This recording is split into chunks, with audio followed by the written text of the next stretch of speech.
Magandang gabi sa inyong lahat. Welcome to Game 1 of the Southern Division Finals between the Quezon Huskers and the Batangas City Tanduay Rhum Masters. Happy Palanya, joined by Coach Mike Perez and Miss Andrea Indiso. The Mpbl is live on winning the first tip. Baloria goes for the shot. That's a bit short. Ablaza gets the offensive rebound.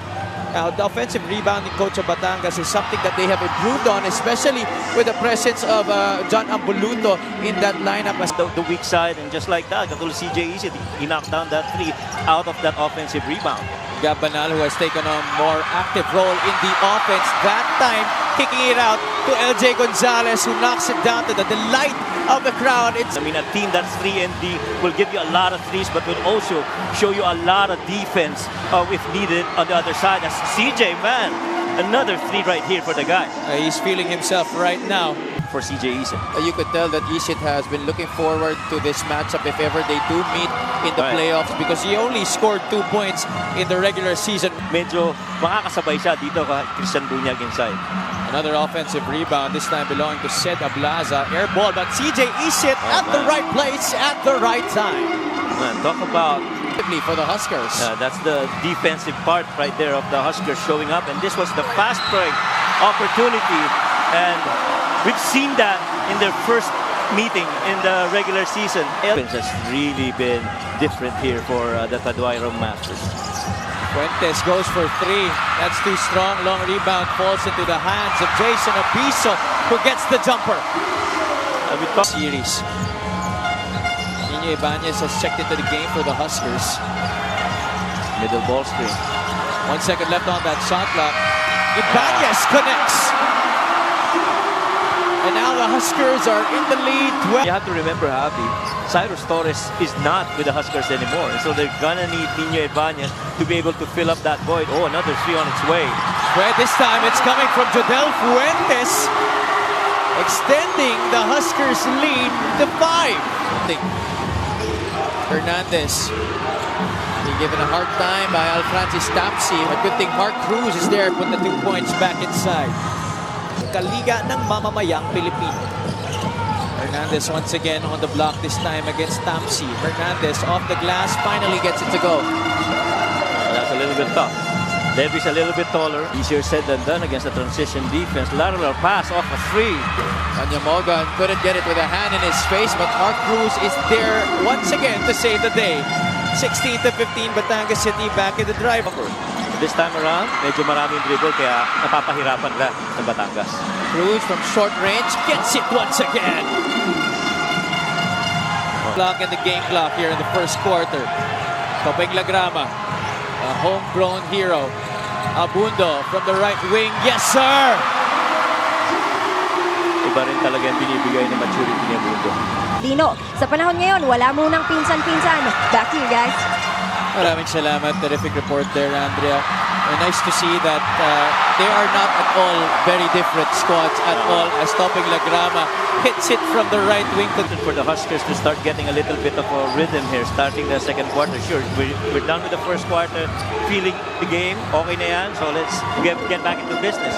3s and Ds para sa Huskers. And Lagrama in the two-man game with Christian Bunyag. Abundo fakes out Mogan. Abundo inches closer and gets the deuce.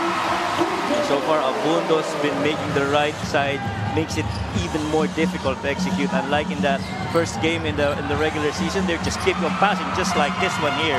Good feed to Apinan. That was maybe, I think, 3 on that left side, so is Abundo. Lagrama will take it from 3 and make it. He is certainly a crowd favorite. Right. And his contribution from the crowd, understanding you're playing on the home court with the guys supporting you. But multiple dribbles, kung ganun naman ang result, okay na rin yan. But the answer coming from Sniper de Mexico, Levy Hernandez. Banal asking for it. Gabanal being defended by Sed Ablaza. Opiso, that's his spot. Yeah. That really is the best version of Opiso. Right. They understand the value of the rebounds in this game. I said right here for 3. Ablaza all nylon on that shot. Batangas City back in the lead in our postseason. Only best of 3 affairs. Baloria off the timeout, able to knock it down. So that baseline out of bounds set has been a staple. The coach Cholo is that we want a different ending to this journey. They want to get to that title, get to the finals. Oh, Abundo has been hot from 3 in this game. and he's Welcome back to the second quarter of Game 1 of this division finals between Batangas City and Quezon. CJ Isit finishing on the break off a turnover. Rhum Masters. Isit now with 11 points in this game. Score is 36-32. Abundo, fall-away jumper with one leg. Spectacular showing in terms of scoring. Board by John Ambaluto. Ablaza now isolated at the corner against Topiso. 8 on the shot clock. Ablaza with a hook shot. Ablaza gets the bounce. Ablaza is not really a very flashy player. He stays very fundamentally sound. So Here in Game 1 of the division finals, where it's just a best-of-3 affair. Baloria with a push shot. That's 2 points para sa Batangas City. in the regular season game against Batangas. He led the way in scoring sa laro na yun. 20 points para kay Gab Banal. Meanwhile, the dipsy 2 para kay John Baloria. Batangas has been a problem defensively coverage para dito sa Quezon Huskers. Banal, can he finally make something happen? Yes, sir, he finds an opening. That's a left-hand scoop para kay Gab Banal. Nakita mo si Dono Chea, he was a little bit frustrated because he gets a clear path. Quezon with an opportunity to cut in close. Banal Nice sees pass. Sandagon wide open. That's a missed defensive assignment by Dono Chea. Yan naman ang... Many people tend to forget this guy was a former league MVP when he was still playing for Bacoor City. That's right. Ablaza kisses it off the glass, extending the Batangas City lead back to 3. Joined by Coach Mike Perez and Miss Andrea Indiso. You just heard her a while ago. Baloria opts to drive inside. Tough-looking jumper, still makes it. John Baloria. He practically rarely seen MJ De La Virgen on the floor. Abundo with a hand in his face. No problem. Yes, sirree. If the regular season game... Coping Lagrama is back in the game para kay Coach Eric Gonzalez. Sandagon sees a seam in the defense. Sandagon finishes with the left hand. And that's his 6th. De La Virgen across the lane to Mark Cruz near the elbow. That's money on the jumper para kay Mark Cruz. Two guys really have impressed. Sandagon carries. No, Sandagon tries to go for another one. And this time he gets the bounce. And so far, I guess it's on Simon Sandagon. Trying to delay the attack of LJ Gonzalez. Cruz rotates on him. Banal, the open 3. Banal from downtown! Bada bing, bada boom. The crowd is definitely alive here inside the Lucena Convention Center. And that is the first time happy as you see this drive right here on the middle by Levi Hernandez. That's the first 3-point basket of... Isa ang lamang ng Batangas. Isit goes through 2 screens. Isit, fall away jumper. He continues to be scintillating in this game. Talking about CJ Isit. To the left. Isit pulls back. Ablaza drives against the smaller Lagrama. Isit for 3. That one's short. Off to the left. Amboluto. Offensive rebound. And one opportunity para kay John Amboluto. When a team goes for the shot, No team has led by more than 7 points sa ating laro. That's a missed free throw, but Lander Cannon, nobody boxing him out there, gets the 2 points on the putback. that's the cleanest putback that we've seen so far for Quezon. Offensive rebound and a stick back. Almost an 8-second violation. Isit able to get it across the timeline. Ablaza, a little sidestep, leaves it. Amboluto with 2 points once more. How about the activity of John Ambulu? From Sandagon. Ablaza switches out on him. Banal gets it back to Simon. Sandagon, the drop step, the stretch, it's scored, basket, and 1 para kay Simon Sandagon.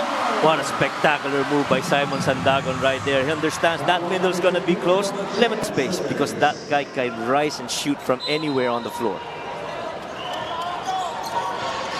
Back screen set by Gonzalez. Banal is on the right corner. There you Early go. was Judel Fuentes, Yeah. and he knocks down the jumper, rattling home that J. There you go.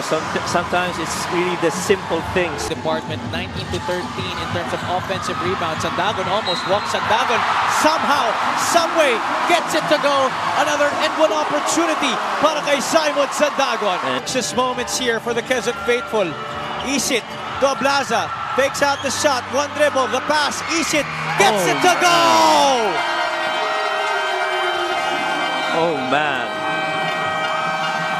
When This gives it up. Gonzalez will take the three. No, Opiso was there. one more. Fuentes, no hesitation whatsoever. Three-point shot drained by Judel Fuentes. That's what I was saying. For the Batangas City 5. Under a minute to go. Baloria goes left. Baloria flips it up and in! Wow. And Jong Baloria, for the most part, Javi. Mark Oh, Cruz wow. soaring and skying for that rebound. 7-second differential shot clock, game clock. Coach Henry's asking for a foul. Drained all of his 6 points from the free throw line sa laro na to. 1 out of 2 on that trip. 75 to 69. Only a miracle of biblical proportions will have Quezon winning this game, but it looks like it's never going to happen anymore here in game 1 as Isit comes up with a steal. And I think it's rightfully so that they get this victory after a fantastic effort in the fourth quarter. And so far with this win of Batangas away from home. Ang ating final score, 75 to 69. This is brought to you by GameX Sports, the official online basketball lending partner of the Mpbl.